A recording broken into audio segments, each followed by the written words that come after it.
Welcome. ফৌজদারি মামলার দুটি গুরুত্বপূর্ণ ধাপ হল চার্জশিট প্রদান এবং চার্জ গঠন। এ দুটির মধ্যে পার্থক্য কি? চার্জশিট হল পুলিশের তৈরি একটি তদন্ত রিপোর্ট।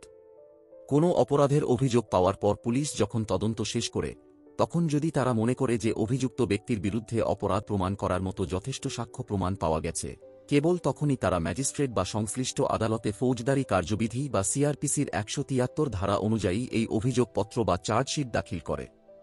আদালত এটি গ্রহণ করতে পারে, আবার নাও গ্রহণ করতে পারে। বাদী পক্ষ এর বিরুদ্ধে নারাজি দিতে পারে। আদালত এটি গ্রহণ না করে পুনঃতদন্তের আদেশও দিতে পারে। চার্জ গঠন বা চার্জ ফ্রেমিং বিচারিক প্রক্রিয়ার একটি অংশ। যখন পুলিশ চার্জশিট জমা দেয়, তখন আদালত সেই রিপোর্ট, সাক্ষ্য প্রমাণ এবং কাগজপত্র পরীক্ষা করে। যদি আদালত মনে করে যে অভিযুক্তের বিরুদ্ধে বিচারের জন্য পর্যাপ্ত উপাদান আছে, তখনই আদালত ফৌজদারি কার্যবিধির ২৪২ ধারা অনুযায়ী আনুষ্ঠানিকভাবে অভিযুক্তের বিরুদ্ধে অভিযোগ গঠন করে।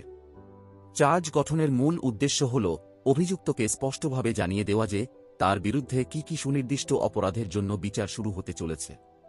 এটি গঠন করে অভিযুক্তকে পড়ে শোনানো হয়।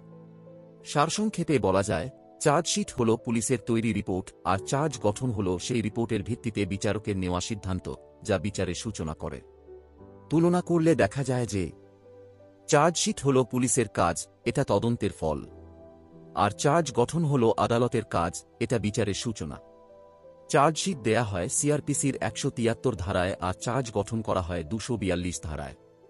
চার্জশিটের উদ্দেশ্য প্রমাণসহ আদালতের অভিযুক্তের বিরুদ্ধে রিপোর্ট পেশ করা, আর চার্জ গঠনের উদ্দেশ্য হল চার্জশিটে প্রাপ্ত অভিযোগের ভিত্তিতে বিচারের জন্য আনুষ্ঠানিক অভিযোগ নির্ধারণ করা।